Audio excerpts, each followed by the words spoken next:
নমস্কার দর্শক, health impact বাংলার এই পর্বে আপনাদের স্বাগত জানাচ্ছি। একটা সমস্যা আমরা কিন্তু অনেকেই কখনো না কখনো এই সমস্যার সম্মুখীন হয়েছি। সেটা হচ্ছে মাড়ি ফুলে যাওয়ার সমস্যা। এই মাড়ি ফোলার সমস্যা বা মাড়িতে যন্ত্রণা, মাড়িতে ব্যথা এই ধরনের সমস্যা আমরা প্রায়শই দেখে থাকি। কিন্তু এই সমস্যা আসলে কেন হচ্ছে? কাদের হচ্ছে?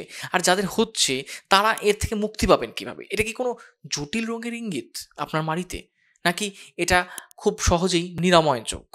কাজেই এই মাড়ির সমস্যা, মাড়ি ফুলে যাওয়া, মাড়ি ব্যথা এই জাতীয় সমস্যাগুলোর সমাধান কোন পথে তা নিয়েই আজকে আমাদের আলোচনা। আমাদের সঙ্গে রয়েছেন কলকাতা শহরের বিশিষ্ট চিকিৎসক ডক্টর হিমাদ্রি চক্রবর্তী। আমরা স্যারের কাছে যাব। তার আগে বলি, চ্যানেলে যদি নতুন এসে থাকেন, চ্যানেলটিকে প্রথমবার দেখছেন এই ভিডিওটি, তাহলে চ্যানেলটিকে সাবস্ক্রাইব করুন, কারণ স্বাস্থ্য সংক্রান্ত নানা বিষয় নিয়ে প্রতিনিয়ত আমরা আপনাদের জন্য আলোচনা করছি। ভিডিওটি শেষ পর্যন্ত থাকবেন। আশা করি আপনাদের প্রয়োজনীয় যা প্রশ্নগুলো আছে সেগুলোর উত্তর আপনারা এই ভিডিও থেকে পাবেন। আমরা আজকে আলোচনা শুরু করছি। স্যার, আপনাকে স্যার স্বাগত জানাচ্ছি হেলথ ইম্প্যাক্ট বাংলায়। অভিষেক, তোমাকে ধন্যবাদ আজকে আমার সেন্টারে আসার জন্য। আমি doctor Himadri Chakraborty, clinical director, Odontora the dental institute, Beleghata. তুমি যে প্রশ্নটা করলে এটা আমার স্পেশালিটি সাবজেক্ট, সেই জন্য আমি আজকে আলোচনাটা একটু বিশদেই বলবো। প্রথম কথা, মাড়ি ফোলার সমস্যার তো আমার কাছে রেগুলারই পাই, প্রত্যেক দিনই, অলমোস্ট প্রত্যেক দিন আমি মাড়ি ফোলার সমস্যা নিয়ে পেশেন্ট পাই, এবং সেটা বিভিন্ন কারণে ফুলতে পারে। আমি কারণগুলো একটু বলি, কিন্তু আজকে যে জিনিসটা এমফ্যাটিক্যালি বলবো সেটা নিয়ে তোমার সঙ্গে একটু ডিসকাস করব। প্রথম এরকম হতে পারে যে মাড়িতে মাড়ির অসুখ হয়েছে, সেখানে জিঞ্জিভাইটিস হয়েছে, সেখান থেকে বা পেরোডন্টাইটিস হয়েছে, ইনফ্লামেশনের জন্য মাড়ি ফুলেছে, সেটা সবচেয়ে কমন। এটা আছে। এছাড়াও এরকম হতে পারে কোনো দাঁতে ক্যাভিটি হয়েছিল, বা সেখান থেকে পেরিঅ্যাপিক্যাল একটা হয়েছে, বা একটা আরসিটি হয়েছিল, সেটা ফেলিয়ার হয়েছে, সেখান থেকে মাঝে মাঝে ফুলছে, ফুলে সেখানে একটু পাস জমছে, আবার ফেটে যাচ্ছে। বা এরকমও হতে পারে যে কোনোদিনই হয়নি, 2-3 দিন আগে বা 4 দিন আগে একটা কিছু খেতে গিয়ে মাছের কাঁটা বা কিছু একটা খোঁচা লেগে একটা অ্যাবসেস হয়েছে, বা একটা দাঁত হালকা নড়ছে, সেখান থেকে পেরিওডন্টাল অ্যাবসেস হয়েছে। এগুলো সমস্ত কিছুই মাড়ি ফোলা হতে পারে। ইভেন আক্কেল দাঁত ওঠার সময় সেই জায়গাটা মাড়ি ফোলে, সেটাকে আমরা পেরিকোরোনাইটিস বলি, সেগুলোও মাড়ি ফোলা। এগুলো একটা বড় স্পেকট্রাম জিঞ্জাভাল সোয়েলিং বা গাম সোয়েলিং এর।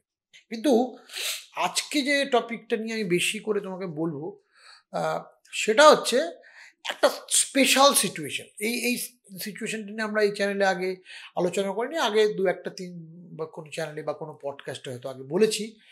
এই প্রবলেমটা একটা স্পেশাল প্রবলেম। যারা শুনছেন তারা মেলানোর চেষ্টা করবেন, বা আপনার আশেপাশে কারোর সঙ্গে এই ঘটনা মিলেছে কিনা, কারণ এই প্রবলেম কিন্তু প্রত্যেক মাসে আমি বেশ কিছু পেশেন্ট পাই, আজকেও পেয়েছি। এই প্রবলেমটার নাম হচ্ছে ডিগো, ডিআইজিও। ডিগোটা কি? একটা নতুন ধরনের অসুখ মনে হচ্ছে, কিন্তু ব্যাপারটা আমাদের জন্য খুব একটা নতুন না, পেরিওডন্টাইটিসদের জন্য। ডিগো মানে, একটু ভেঙে বলি, ড্রাগ ইনডিউসড জিঞ্জাইভাল ওভারগ্রোথ। মানে কি?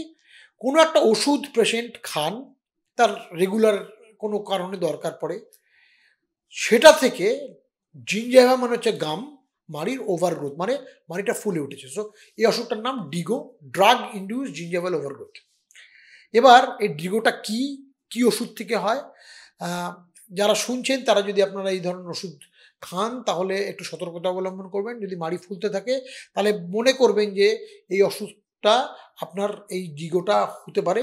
একজন দাঁতের ডাক্তারবাবুকে নিয়ে যেতে হবে, কারণ এটা কিন্তু আপনি ভাববেন না যে ওষুধটা নিজে থেকে চেঞ্জ করে দেওয়া যাবে বা কিছু করা যাবে, এবং তাহলে কিন্তু যতটা ফুলে গেছে সেটা কিন্তু আমার নিজের অবস্থায় ফিরে আসবে না। আমি বলি, এই ডিগোতে যতগুলো ওষুধ, প্রথম যে ওষুধটা নিয়ে এই ডিগোর ধারণা তৈরি হয়, সেটা প্রায় 1930-31 সালে মেরিট অ্যান্ড পুট নাম বলে 2 ভদ্রলোক তারা বের করেন। সেই ওষুধটা সেটা হচ্ছে ফেনিটয়েল সোডিয়াম। ফেনিটয়েল সোডিয়ামটা কি ওষুধ? এখনকার দিনে ইউজ হয় না বলবো না, তবে কম্পারেটিভলি কম ইউজ হয়। সেটা হচ্ছে একটা অ্যান্টি এপিলেপটিক। মৃগী রোগ বন্ধ করার জন্য এই ওষুধটা, যাদের মৃগী রোগ বা খিঁচুনি হতো, তাদের গ্র্যান্ড মাল এপিলেপসির জন্য এই ওষুধটা দেওয়া হতো, ফেনিটয়েল সোডিয়াম। সেখান থেকে প্রথম মাড়ি ফোলা শুরু হয়। এইটা হচ্ছে ডিগো বা ড্রাগ ইনডিউসড ওভারগ্রোথের প্রথম দিকের মেডিকেশন। তারপরে আরও 2-1টা মেডিকেশন নিয়ে শুরু হলো। নিফেডিপিন বলে একটা ওষুধ, যেটা আজকাল কম ইউজ হয়, অ্যাঞ্জাইনা পেক্টোরিস বা হার্টের ব্যথার জন্য ইউজ করা হতো। তারপরে সাইক্লোস্পোরিন গ্রুপ, যেটা যাদের ধরুন ট্রান্সপ্ল্যান্ট পেশেন্ট, কিডনি ট্রান্সপ্ল্যান্ট হয়েছে বা লিভার ট্রান্সপ্ল্যান্ট হয়েছে, এরা লং টার্মে খান, তাদেরও হতে পারে। অথবা অনেকে যেটা হয় একটু কম্পারেটিভলি কম, কিন্তু তবুও পেয়েছি হরমোনাল ওরাল কন্ট্রাসেপটিভ যে ভদ্রমহিলারা নেন তাদের ক্ষেত্রেও এটা হতে পারে।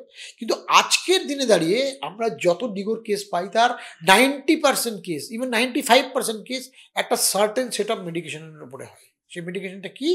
সেই মেডিকেশনটা হচ্ছে নাইট্রেনডিপিন গ্রুপ অফ অ্যান্টিহাইপারটেনসিভ। মানে অ্যান্টিহাইপারটেনসিভ মানে আমরা সবাই জানি উচ্চ রক্তচাপ বা হাই ব্লাড প্রেশার ওষুধ। এর একটা স্পেসিফিক গ্রুপ অফ ওষুধ যেটা ওয়ার্ল্ড ওয়াইড সবচেয়ে পপুলার, কারণ এই ট্রিটমেন্টটা খুব এফিসিয়েন্টলি এবং এফেক্টিভলি আমাদের হাইপারটেনশনকে কন্ট্রোল করে এবং treatment cost of the therapy ভীষণ কম। এই জন্য সারা পৃথিবীতে এই গ্রুপ অফ ড্রাগ খুব পপুলার।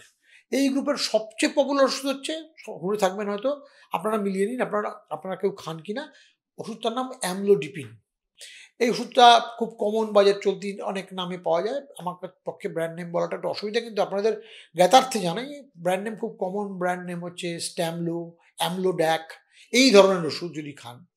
বা এছাড়াও কিছু ওষুধ এই গ্রুপেরই, নাইট্রেনডিপিন গ্রুপেরই, এস অ্যামলোডিপিন, ঠিক আছে, এবং সিলনিডিপিন ওষুধগুলো আপনারা জানেন, সিলাকার, এই ধরনের ওষুধ।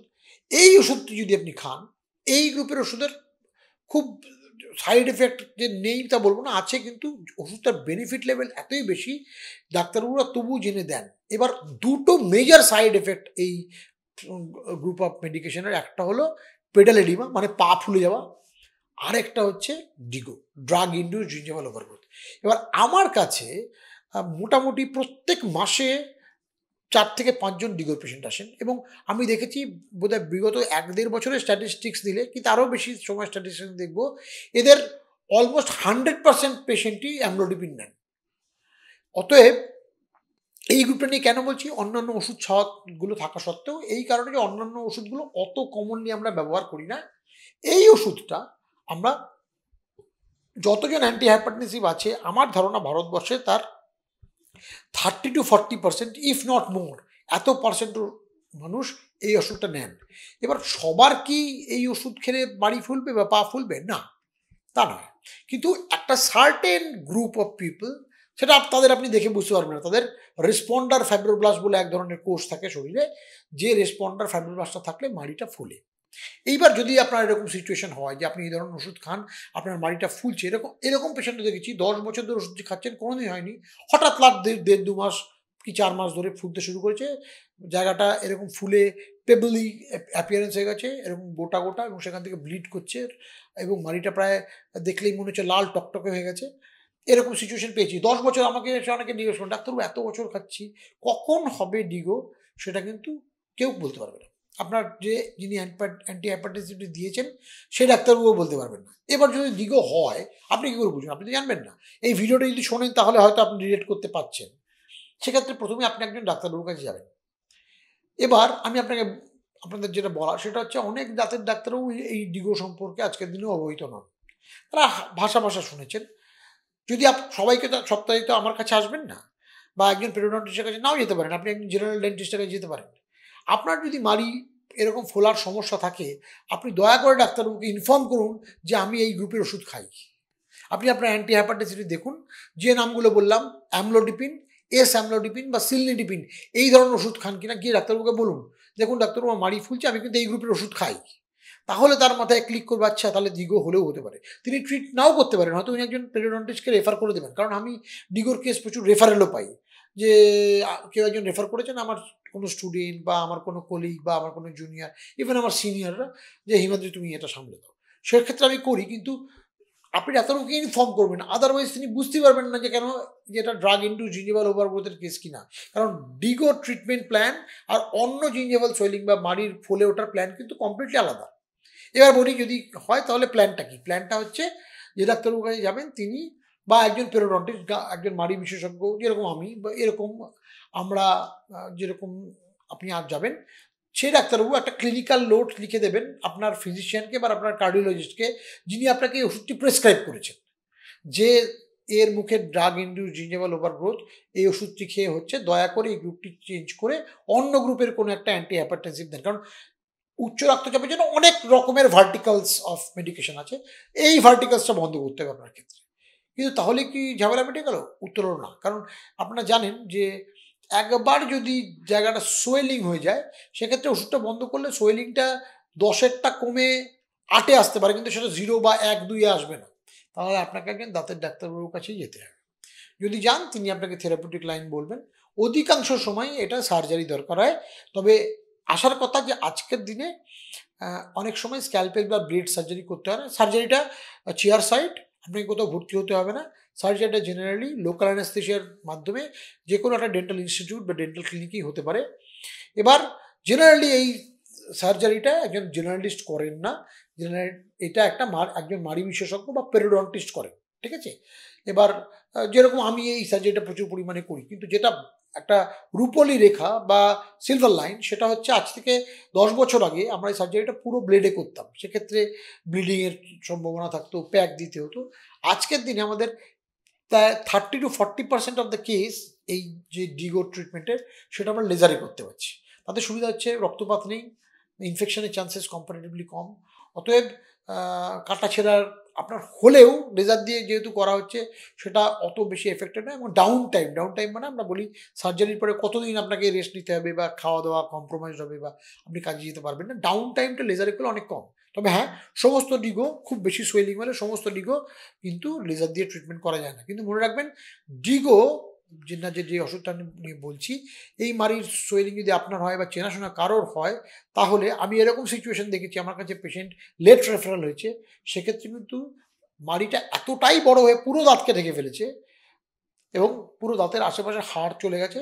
আমাকে কিন্তু এক একজনের মুখে 4টে 5টা 6টা করে দাঁত তুলতে হয়েছে। যদিও তারপরে সমস্ত সার্জারি করার পর সে ঠিক হয়েছে, কিন্তু এই এবং তার ওষুধও বন্ধ করে দিয়েছি, সেটা আর কোনোদিন ফিরেও আসেনি। কিন্তু সেই ভদ্র মহিলা বা সেই ভদ্রলোক 4টে 5টা করে দাঁত তার মুখ থেকে হারিয়েছেন। অতএব ডিগো হলে ভাববেন না যে নিজে থেকে অসুখটা ঠিক হবে। অসুখটা কিন্তু আপনি ওষুধ নিয়ে থেকে তো বন্ধ করতে পারবেন না। আপনি জানবেই বা কী করে? হতে পারে এই প্রথমবার আপনি এই ভিডিওর মাধ্যমে জানতে পারছেন যে এরকম কিছু হয়। আপনি এই ওষুধটা অনেকদিন খাচ্ছেন, আপনার মুখে এখনো হয়নি, কিন্তু যে কোনো দিন হতে পারে। হতে নাও পারে। আপনাকে আমি ভয় দেখাচ্ছি না, কিন্তু হতেও পারে। হলে কিন্তু আপনি বাড়িতে বসে প্রথম কথা নিজে অ্যান্টি হাইপারটেনসিভ চেঞ্জ করার ডিসিশন নেবেন না। আপনি এটা মানে এইটা যেন মনে না হয় ডক্টর হিমাদ্রি চক্রবর্তী কোনো একটা ইউটিউব ভিডিওতে বলেছে বলে আপনি নিজের থেকে এই ওষুধটা চেঞ্জ করতে পারবেন। এটা আপনি করবেন না। এটা করার জন্য আপনি সোজাসুজি আপনার দাঁতের ডাক্তারবাবু ছাড়া এড়িয়ে একজন কার্ডিওলজিস্ট বা ফিজিশিয়ানের কাছেও যাবেন না। কারণ তিনি without getting a clinical note from a dental surgeon or a periodontist এটা আপনাকে চেঞ্জ করবেন না। আপনি তো ইচ্ছে মতো চেঞ্জ করতে পারবেন না। সেজন্য আগে আপনার যে ডিগো বা ড্রাগ ইনডিউসড জিঞ্জিভাল ওভারগ্রোথ হয়েছে, সেটা একটা কনফার্মেটরি ডায়াগনোসিস লাগবে বা উইথ করোবোরেটিং দ্য হিস্ট্রি। আপনার থেকে হিস্ট্রি নিয়ে একজন পেরিওডন্টিস্ট বা একজন ডেন্টাল সার্জন সেটা করোবোরেট করে একটা ক্লিনিক্যাল নোট তার প্রেসক্রিপশন প্যাডে লিখে আপনার ফিজিশিয়ান বা কার্ডিওলজিস্টের কাছে পাঠাবেন। তিনি ওষুধটি চেঞ্জ করবেন। করার পর যে ডাক্তারবাবুর কাছে আপনি গেছেন, পেরিওডন্টিস্ট বা দাঁতের ডাক্তারবাবু জেনারেলিস্ট, তিনি আপনাকে বলে দেবেন আপনার জন্য এই মুহূর্তে ট্রিটমেন্ট কী দরকার। এবং আমি আপনাদের একটা কথা বলতে পারি, ডিগোর ট্রিটমেন্ট যদি ঠিকমতো করা যায় এবং সিস্টেমেটিক ডায়াগনোসিস করা যায়, তাহলে কিন্তু ডিগোর ক্ষেত্রে অধিকাংশ ক্ষেত্রে 100% এই অসুখটাকে ট্রিট করা যেতে পারে। অতএব মাড়ি যদি হঠাৎ করে ফুলতে থাকে, আপনার এরকম একটা অ্যামলোডিপিন বা অ্যান্টি হাইপারটেনসিভ খাওয়ার হিস্ট্রি আছে, দেরি না করে আপনি ভাবুন যে এটা ড্রাগ ইনডিউসড জিঞ্জিভাল ওভারগ্রোথ হতেও পারে, বা যে অসুখগুলোর কথা বললাম কোনো অ্যান্টি এপিলেপটিক বা একটা ইমিউনোসাপ্রেসেন্ট বা ওরাল কন্ট্রাসেপটিভ পিল যদি আপনি খেয়ে থাকেন, তাহলে মনে রাখতে পারেন সেখান থেকেও ডিগো হতে পারে। অতএব দেরি না করে একজন অভিজ্ঞ দাঁতের ডাক্তার বা একজন পেরিওডন্টিস্টের কাছে সোজাসুজি যান। দরকার হলে গুগলে সার্চ করুন আপনার আশেপাশে কে পেরিওডন্টিস্ট আছে বা একজন অভিজ্ঞ পেরিওডন্টিস্টের কাছে যান। আপনি যদি মনে করেন যে আপনি আমাদের ইনস্টিটিউটে আসতে পারেন, ওডনটোরাতে, সেখানেও আসতে পারেন, কিন্তু ডিগো ফেলে রাখবেন না। এবং ডিগো সবচেয়ে বড় ইম্পর্টেন্ট ক্রাইটেরিয়া হচ্ছে ডায়াগনোসিস এবং তারপরে ট্রিটমেন্ট। অধিকাংশ সময় আমি দেখি পেশেন্ট আমার কাছে খুব লেট ফেজে আসেন, কারণ উনি অলরেডি 3-4-5জন ডাক্তারবাবুকে দেখিয়েছেন, না তিনি হিস্ট্রি দিয়েছেন। কারণ পেশেন্টের পক্ষে তো জানা সম্ভব না, বললাম তো। আপনি কোথা থেকে জানবেন? এই ভিডিওটা করলাম, আপনি হয়তো শুনে এরপর থেকে জানলেন, বা ডাক্তারবাবু তাকে জিজ্ঞেসই করেননি যে তিনি এই ধরনের ওষুধ খান কিনা। বিভিন্ন রকম ওষুধ চলছে, অলরেডি আমার কাছে যখন এলেন পেশেন্ট 8 মাস 1 বছর হয়ে গেছে, উনি ঘুরে হয়রান হয়ে আমার কাছে এলেন। তখন হয়তো আমি ট্রিটমেন্টটা করতে পারবো, কিন্তু দেখা গেল তার 2টো বা 3টে দাঁত অলরেডি নড়ে গেছে, বোন চলে গেছে, ফেলে দিতে হচ্ছে। অতএব মনে রাখবেন, আপনি যদি এই ধরনের কোনো ওষুধ খান এবং আপনার মাড়ি ফুলতে থাকে বা আপনার চেনাশোনা কারো মাড়ি ফুলতে থাকে, সেক্ষেত্রে হতে পারে এটা ড্রাগ ইনডিউসড জিঞ্জিভাল ওভারগ্রোথ। দেরি না করে আপনি যদি আপনার দাঁত এবং মাড়িকে সুরক্ষিত রাখতে চান, একজন পেরিওডন্টিস্টের সাহায্য নিন বা আপনার নিকটবর্তী একজন অভিজ্ঞ ডেন্টাল সার্জনের কাছে যান এবং তাকে গিয়ে বলুন যে আমি কিন্তু এই ধরনের ওষুধ খাই, অতএব আপনি ডাক্তারবাবু যেটা দেখছেন ক্লিনিক্যালি তার সঙ্গে আমার হিস্ট্রিটাকে করোবরেট করাবেন। আচ্ছা, মাড়ি যদি এরকম হয় যে মাড়িগুলো ফুলছে কিন্তু আপনার কোনো ড্রাগ হিস্ট্রি নেই, সেটা হতে পারে যে আপনার মাড়িতে কোনো অ্যাবসেস হয়েছে বা মাড়ির অসুখ, যেটা পায়েরিয়া আগে বলা হতো পেরিওডন্টাইটিস হয়েছে। এটার জন্য আপনাকে কিন্তু একজন পেরিওডন্টিস্ট বা অভিজ্ঞ দাঁতের ডাক্তারবাবুর বা মাড়ি বিশেষজ্ঞেরই একজন সাহায্য নিতে হবে। তিনি আপনাকে বলবেন। তবে যেটা বললাম, ডিগোর সঙ্গে কিন্তু এই ট্রিটমেন্ট প্ল্যানটা একদম একরকম নয়। এই ট্রিটমেন্ট প্ল্যানটার অন্যরকম একটা ভার্টিকালস আছে, সেটা নিয়ে কোনোদিন আমরা ডিটেলে আলোচনা করব। তবে সেক্ষেত্রে কিন্তু মানে ওই ধারণাগুলো থেকে আস্তে আস্তে বেরিয়ে আসুন। স্কেলিং করলে দাঁত নড়ে যায়, এই ধরনের ট্রিটমেন্ট করলে মাড়ির ক্ষতি হয়, এগুলো কিন্তু একদম নয়। আপনার পেরিওডন্টাইটিস কিন্তু আজকের দিনে 100% ঠিক করা সম্ভব। অতএব মাড়ি যদি ফোলে তার অনেক রকম কারণ হতে পারে। তার অধিকাংশ যদি প্রথম স্তরে এবং দ্বিতীয় স্তরেও যদি আপনি আসেন, ডাক্তারবাবু আপনাকে ট্রিটমেন্ট করে সম্পূর্ণ আপনাকে ঠিক করে নিতে পারবে। অতএব দেরি নয়, যদি মাড়ি ফোলে তাহলে আপনার নিকটবর্তী একজন পেরিওডন্টিস্ট বা নিকটবর্তী একজন অভিজ্ঞ ডেন্টিস্টের কাছে যান এবং এই মাড়ি ফোলা এবং মাড়ি সংক্রান্ত অন্যান্য প্রবলেমের থেকে মুক্তি পান। দর্শক বন্ধু, আপনারা এতক্ষণ শুনলেন, ডাক্তারবাবু জানালেন যে এই যে মাড়ির সমস্যা সেগুলোর কিন্তু নানাবিধ কারণ থাকতে পারে, তার মধ্যে অন্যতম হচ্ছে এই টিকো। এটা সম্পর্কে হয়তো নতুন শুনেছেন, কিন্তু এটা নিয়েও সচেতন থাকুন, সতর্ক থাকুন, অভিজ্ঞ চিকিৎসকের পরামর্শ নিন। এই বিষয়ে যদি অন্য কোনো প্রশ্ন থাকে সেটাও জানান, সে নিয়েও আমরা আলোচনা করব পরবর্তীতে। আজকের মতো তাহলে এই আলোচনা এখানেই শেষ করছি। ভালো থাকবেন, সুস্থ থাকবেন, ধন্যবাদ।